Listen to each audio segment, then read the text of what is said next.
नमस्कार फ्रेंड्स, स्वागत है आप सबका हमारे चैनल एएस एक्सप्लोर्स में। और चित्रकूट के सफर में हम आगे बढ़ते हैं और चलिए जानते हैं कि ओंकार भैया अभी हमें कौन से नेक्स्ट डेस्टिनेशन लेकर जा रहे हैं। सब जगह आपको अलग अलग है, तो सब जगह आपको दिखा के लाऊंगा और समय के लिए चलूंगा। जैसे अभी हम लोग कामतगिरी जाएंगे तो धूप बहुत है, तो जब कामतगिरी का समय आएगा तो कामतगिरी ले जाएंगे। गाइस, जंगलों के बीच जो रास्ता बना हुआ है, बहुत ही सुंदर सफर हम तय करते हुए यहाँ पे आए हैं। चलिए हम फाइनली पहुंच चुके हैं। आज का हमारा जो नेक्स्ट डेस्टिनेशन सती अनुसुईया आश्रम, ये एक्चुअली श्री परमहंस आश्रम भी है। राइट साइड पे आप देख सकते हैं कि बहुत सुंदर सी पहाड़ी सी बनी हुई है और काफ़ी ज़्यादा ग्रीनरी है यहाँ पे। लेफ्ट साइड पे मंदाकिनी गंगा नदी बह रही है और ऐसा भी कहा जाता है माता अनुसुईया ने ही मंदाकिनी गंगा नदी को यहाँ पर अवतरित करवाया था। माता अनुसुईया के पुत्र, जिन्हें दत्तात्रेय भगवान के नाम से जाना जाता है, पूरी दुनिया के लिए पूजनीय हुए। माता अनुसुईया महान सप्तऋषि अत्रि जी की पत्नी थी। उन्होंने कड़ी तपस्या करके बहुत सारी सिद्धियां प्राप्त करी हुई थी। यहाँ पे चूंकि फोटोग्राफी अलाउड नहीं थी तो अंदर के दर्शन डेफिनेटली हम आपसे शेयर नहीं कर पाए। स्वामी परमहंस जी के दर्शन और माता अनुसुईया के दर्शन किए और भी बहुत सारे ऋषि मुनियों और प्राचीन संतों की समाधियां हैं।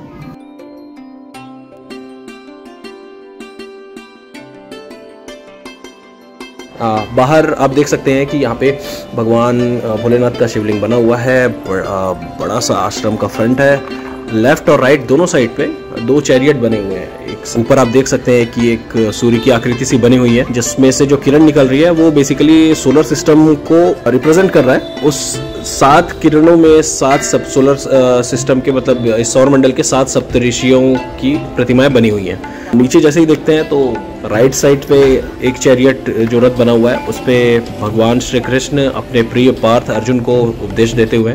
लेफ्ट साइड पे भी ऐसी ही एक रथ बनी हुई है बड़ी सी, इंद्र द्वारा भगवान श्री रामचंद्र को युद्ध के लिए दी हुई रथ। गाइस, यहाँ जो बैकग्राउंड में मंदिर के घंटे की जो ध्वनि है वो इतनी जबरदस्त फीलिंग दे रही है। ऐसा लग रहा है मानो इस वातावरण का माहौल ही उसने एकदम एनहांस कर दिया है। उसके साथ घुल मिल के एक दैवीय फीलिंग ये जागृत कर रहा है। माता अनुसुईया ने कड़े तप से बहुत सी सिद्धियां प्राप्त की थी। उन्होंने ही माता सीता को पति धर्म का ज्ञान कराया था, जिसकी वजह से माता सीता रावण की कुदृष्टि से बची रही।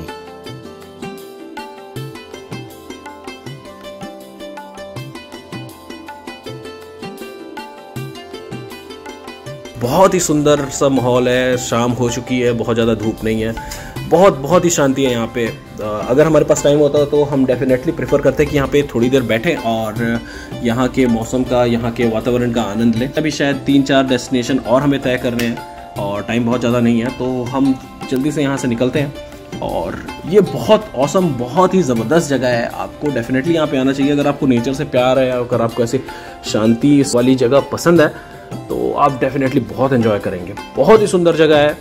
स्पेशली यहाँ की जो खास बात है वो जो रॉनेस जो होती है, जो यहाँ पे बहुत ज़्यादा चीज़ें एडल्ट्रेटेड नहीं है, बहुत ज़्यादा पोल्यूशन नहीं है, ये चीज़ें बहुत ज़्यादा अट्रैक्ट कर रही हैं। सो गाइज, इसी के साथ हम अपने नेक्स्ट डेस्टिनेशन के लिए निकल रहे हैं और चलिए देखते हैं। ओंकार भैया से पूछते हैं कि क्या डेस्टिनेशन उन्होंने अभी फाइनलाइज किया हमारे लिए, नेक्स्ट डेस्टिनेशन क्या होगा। तो बने रहिए हमारे साथ और देखते रहिए एएस एक्सप्लोर्स। प्रयागराज के बाद ये दूसरी जगह है जहाँ पे लेटे हुए हनुमान जी प्रतिमा है।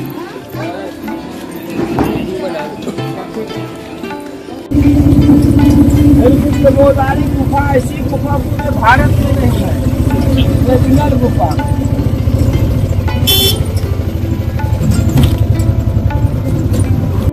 फ्रेंड्स, तो ये है हमारा अगला डेस्टिनेशन गुप्त गोदावरी, जो कि मध्य प्रदेश में पड़ता है। तो चलिए जल्दी से चलते हैं और देखते हैं। भैया ने अभी हमें बताया था कि ये अभी हम जितने भी जगह जाएंगे उनमें से सबसे ज़बरदस्त स्थानों में से एक है और ये बिल्कुल नेचुरल केव है। शूज स्टैंड है जहाँ पे आप अपने शूज वगैरह को रख सकते हो।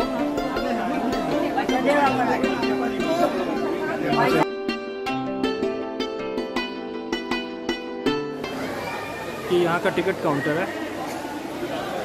पुरुष टिकट दर वयस्क 20 रुपये प्रति यात्री, अवयस्क 10 रुपये, 3 वर्ष से 12 वर्ष तक। And this is the entrance. ये एंट्रेंस है यहाँ का प्रवेश द्वार।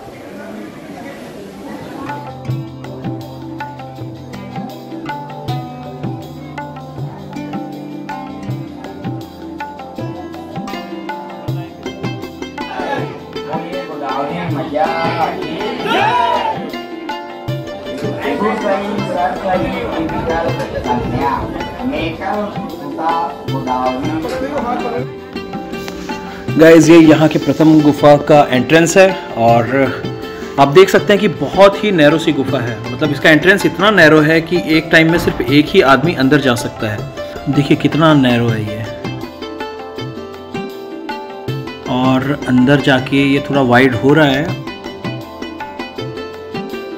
और ओ माय गॉड यार, ये तो बिल्कुल अनएक्सपेक्टेड है कि इतना नैरो इसका जो एंट्रेंस था। और गुफा यूजुअली हम एक्सपेक्ट करते हैं कि छोटी सी सुरंग जैसी कुछ होगी और या एक रूम जैसा एक मैक्सिमम बड़ा हो सकता है, बट ये तो काफ़ी बड़ा है गाइस। आप देख सकते हैं ये नेचुरल इसका जो फॉर्मेशन है और ये देखिए सारे रॉक हैं। बेस्ट पार्ट ये है, ये देखिए अभी आप जो देख रहे हैं यहाँ से ये एंट्रेंस आते हुए, तो एक टाइम में सिर्फ एक ही आदमी एंटर कर सकता है।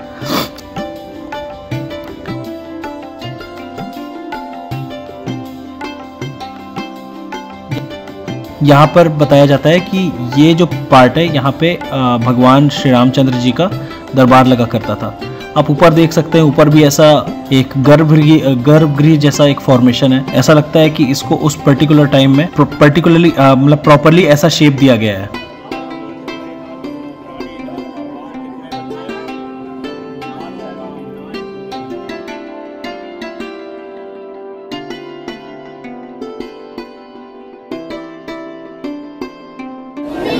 हम गुफा के बहुत अंदर आए हुए हैं और ये बहुत मौसम सी फीलिंग दे रहा है। बहुत बहुत बहुत ही अच्छा मंदिर है ये। अंदर ऊपर अगर देखा जाए तो पूरा एक नेचुरल गर्भगृह जैसा फील होता है और उस गर्भगृह में लक्ष्मण जी और श्री रामचंद्र भगवान की मूर्तियाँ हैं। तो दर्शन हमने पूरे परिवार के साथ किया, बहुत अच्छा लगा। हम यहाँ से एग्जिट कर रहे हैं। ओंकार भैया ने हमें पहले यहाँ के लिए बता दिया था कि अंदर जैसे ही हम जाएंगे तो अंदर बहुत सारे चढ़ावे एंड ऑल इस टाइप की बहुत सारी चीज़ें होंगी, तो हमें इन चीज़ों को अवॉइड करना है। और अंदर इतने सारे स्थल हैं, इतने सारे स्पॉट्स हैं कि हर जगह पे कोई ना कोई आपको किसी न किसी चीज़ के लिए संकल्प दिलवाने की कोशिश करेगा। तो गाइस अब यहाँ से आगे बढ़ते हैं और हम अभी जा रहे हैं नेक्स्ट स्पॉट, वो है सीता कुंड। तो चलिए जानते हैं यहाँ के बारे में।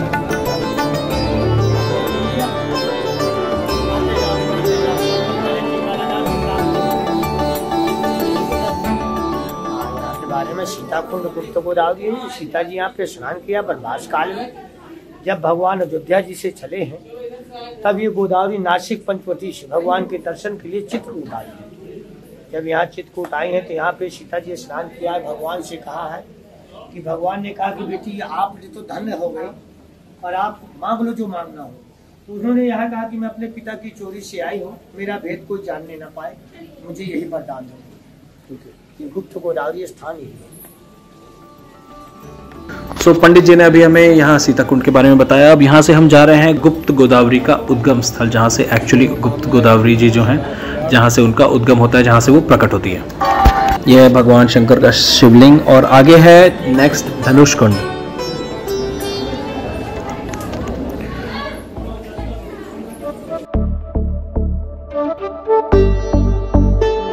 गाइस ये धनुष कुंड है और चलिए हम यहाँ पंडित जी से जानते हैं कि ये प्लेस को धनुष कुंड क्यों कहा जाता है। हमारा चित्र जैसे रामायण में लिखा, प्रथम देवा गिर गुहा राखी रुचि बनाए, राम कृपा कछु दिन वास करेंगे आए। देवी देवताओं को पहले से मालूम था कि भगवान राम का वनवास होगा। उनके आने से पहले 33 करोड़ देवी देवताओं ने इस गुफा को रुच के काट के कि भगवान राम आएंगे, कुछ समय यहाँ निवास करेंगे। जब भगवान राम वनवास काल में आए तो एक बार अपना धनुष नीचे रखा तो धनुष कुंड हो गया।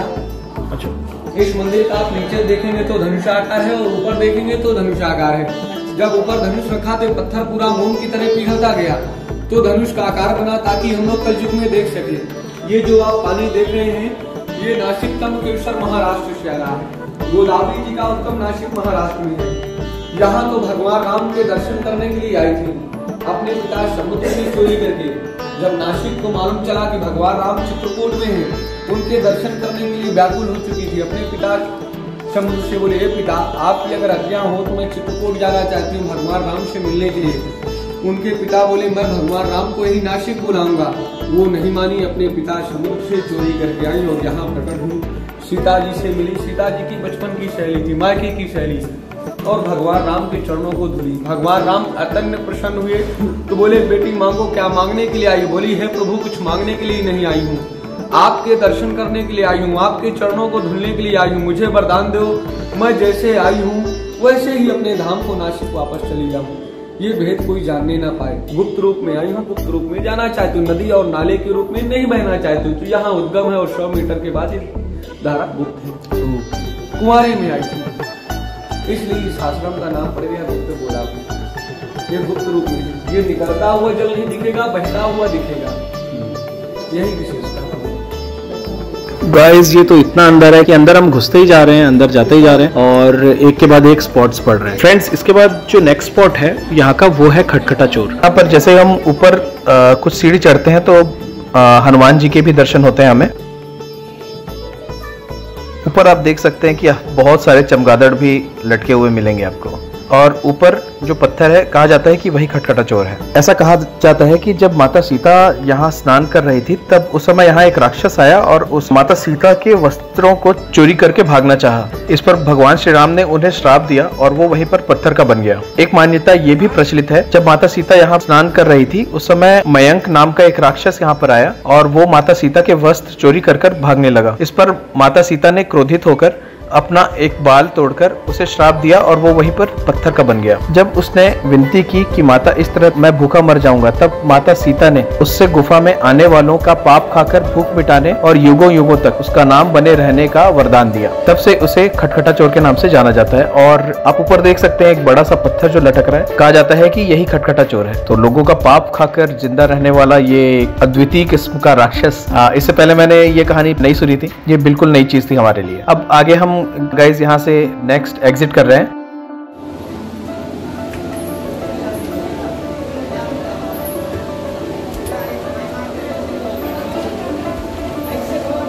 ये बहुत ही जबरदस्त एक अनुभव था हमारे लिए। मैंने कभी एक्सपेक्ट नहीं किया था कि कभी एक ऐसी गुफा, इतनी बड़ी गुफा में जाने का मौका मिलेगा। ऑल्दो मुझे हमेशा से बहुत इंटरेस्ट था गुफा, नेचुरल जो फॉरेस्ट टाइप के प्लेसेस होते हैं वो मुझे हमेशा से बहुत ज़्यादा अट्रैक्ट करते हैं, औरों की तरह ही।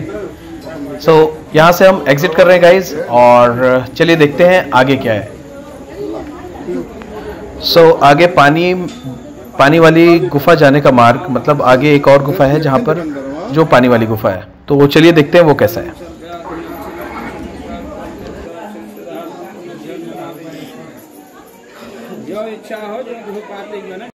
गाइज, हम अभी जो आप नज़ारा देख रहे हैं वो गुफा के अंदर का है और हम गुफा में जैसे ही एंटर कर रहे थे तो एंट्रेंस पे हमें फोटोग्राफी और वीडियोग्राफी के लिए मना कर दिया गया था। तो हम काफ़ी अंदर अभी दर्शन के लिए गए और अंदर धीरे धीरे पानी का स्तर बढ़ता गया और वो घुटना और घुटने से ऊपर आ गया और अंदर गुफा इतनी नैरो हो गई थी कि एक टाइम में एक ही व्यक्ति आगे बढ़ सकता है। पानी का लेवल भी बहुत ज़्यादा था तो ये पॉसिबल नहीं था हमारे लिए कि हम वहाँ पर प्रॉपरली शूट कर पाते। लेकिन यहाँ से हम लोग परिक्रमा करके वापस आ चुके हैं। लेकिन गाइस, बहुत ही सुंदर जगह, मतलब मैं ये वर्ड बार बार यूज़ कर रहा हूँ और हर बार मतलब ये लिटरली अनएक्सपेक्टेड था हमारे लिए कि इतनी प्यारी गुफा, इतनी सुंदर नेचुरल सी बनी हुई गुफा, अंदर बहुत पानी, बहुत नमी था लेकिन बिल्कुल भी स्लिपरी नहीं था। और ये गुफा जैसे ही हम अंदर जाते हैं पानी का लेवल बढ़ता है, आगे गुफा नैरो होती जाती है और आगे जाके एक बिल्कुल डेड एंड सा आता है जहाँ पे थोड़ी सी जगह बढ़ती है और वहां से यू टर्न करके हम बाहर आते हैं।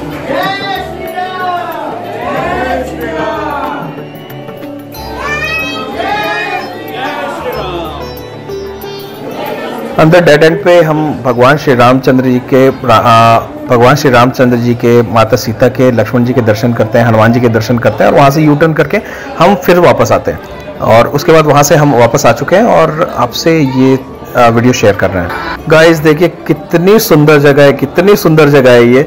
ऑल्दो हम आधे से ज़्यादा जो प्लेस थे वहाँ का हम वीडियो शेयर नहीं कर पाए, लेकिन आप देख सकते हैं कितनी नैरो जगह है ये।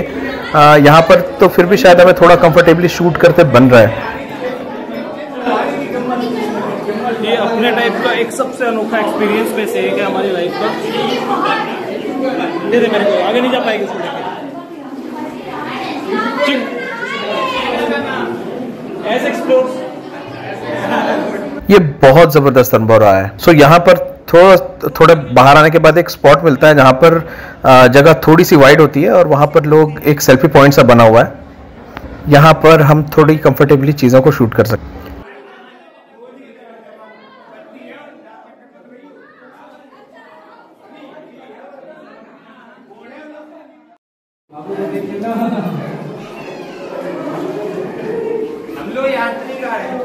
कहाँ से हैं अभी आप लोग? नोएडा, इटावा से। हमें इटावा, नोएडा, इटावा, उत्तर प्रदेश, इटावा उत्तर प्रदेश और नोएडा से।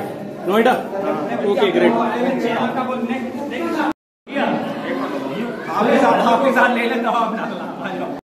गुप्त गोदावरी के हम लोग पानी वाले जो गुफा है वहाँ पे हैं और यू वॉन्ट बिलीव कि हम आधा दिन लगभग बहुत हेक्टिक का स्पेंड कर चुके हैं। आज हम लोगों ने लंच ऑलमोस्ट स्किप कर लिया, ब्रेकफास्ट करके निकले हुए थे और यहाँ आने के बाद लिटरली एक अलग टाइप की एनर्जी आ गई है बॉडी में। हम लोग मुझे लगता है बहुत ज्यादा अंदर आ चुके हैं। मैं एग्जैक्टली तो बता नहीं पाऊंगा कि हम कितने अंदर आए हुए हैं, बट लगभग 100, 150, 200 मीटर के आसपास हम लोग अंदर आ गए होंगे।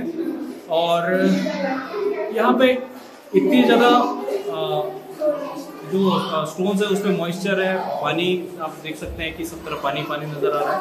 But despite of this there is no slipperiness, बिल्कुल भी स्लिपरी नहीं है, एकदम फ्रेश, बहुत अच्छी फीलिंग आ रही है।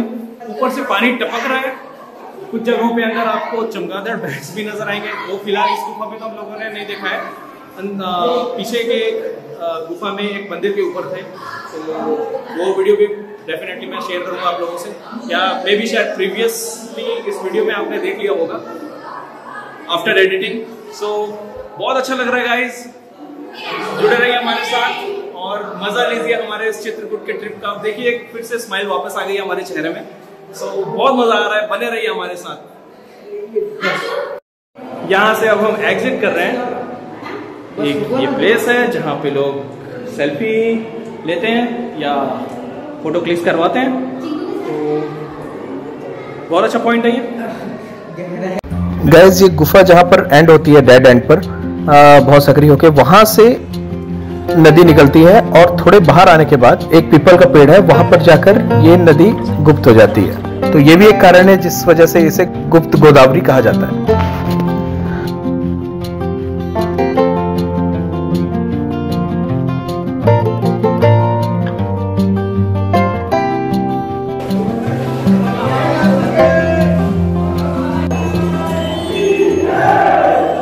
लगभग 100-150 मीटर के आसपास अंदर गए होंगे हम लोग।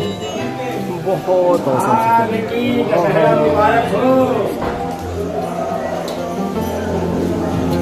सो फ्रेंड्स, आज का गुप्त गोदावरी का दर्शन बहुत ही जबरदस्त रहा हमारा। काफी शाम हो गई है।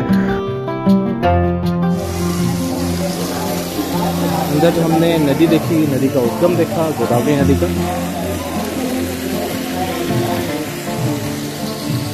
वो यहाँ से जाती है और ये बहते हुए नीचे, और कहते हैं कि 100 मीटर में जाके ये गायब हो जाती है सूर्य के एकदम करीब।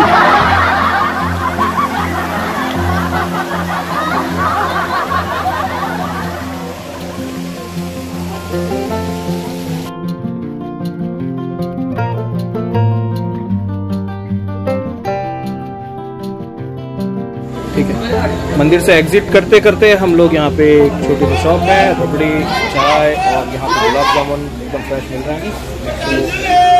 तो ये हम लोग यहाँ पे ट्राई करने वाले हैं। ये मैंने लिया है 30 रुपीज़ पर प्लेट, और टेस्ट करके मैं आपको बताता हूँ कि ये कैसी है चीज़। रबड़ी खाना है, गुलाब जामुन खाना है। रबड़ी अभी जब हमने जस्ट अभी पीछे की शॉप से लिया था, उसको ट्राई करते हैं।